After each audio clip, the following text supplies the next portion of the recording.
Before I started working with the Creative Technology Lab in the Center for Teaching Innovation, I was aware of virtual reality, but we hadn't used it in class.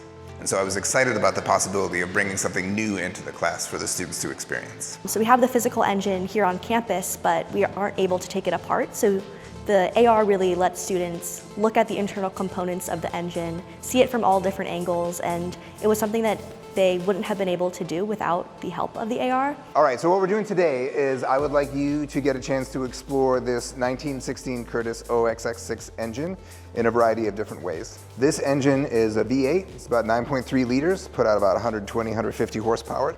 And the way you want to envision this operating in a real aircraft is that the propeller would have been mounted on this. So this engine would be connected to the propeller, and that would be in the front of the aircraft. The pilot would sit behind the engine, maybe 4 or 5 feet behind it.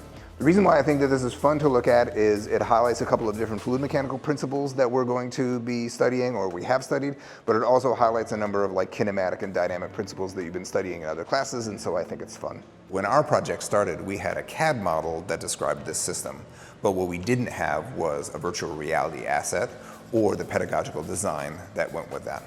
What we worked on as we developed the project was converting that CAD design then to a virtual reality object, and then narrowing down on what were the specific things we wanted to study in that virtual reality framework that fit within the time we had in class. Some of the specific things that students did for that module is we had a 50-minute period, and we had alternating modules where students would work in groups of 3. One would have a headset on, and they would be exploring the inside of the engine, while 2 other students were watching the broadcast from the headset and taking notes, doing drawings, and doing calculations. And then by the end of that process, I wanted the students to all feel like they understand what was the operation of that engine, and that looking at that operation allowed them to calculate performance coefficients. I really wish that I'd had something like this when I was in their shoes, because I think even as a teaching assistant, I learned so much from just doing the training and then seeing the students interact with it themselves. The questions they were asking, a lot of times I would say, oh, I don't know the answer to that. Let me go ask the professor or dive deep into why that is the certain way it is. And I really think those questions only came about because students were looking at physical things that they wouldn't have been able to see without the augmented reality, and that really sparked different questions about why certain things are the way they are, why is this built like this in the past. What was nice about the mixed reality experience is that I was able to answer questions using techniques like, let's go look at this together, let's peek under the hood, let's look inside.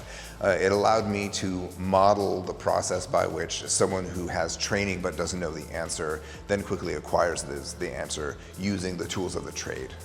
And that, I think, for me, helps me get away from a place where I'm just viewed as the person who knows all the answers that they can only aspire to, and rather is someone who can show them the process by which they develop their expertise. And I think those tools then help them more in their career. The center of that, the hole. Oh yeah, actually go to the hole. Go to that circle.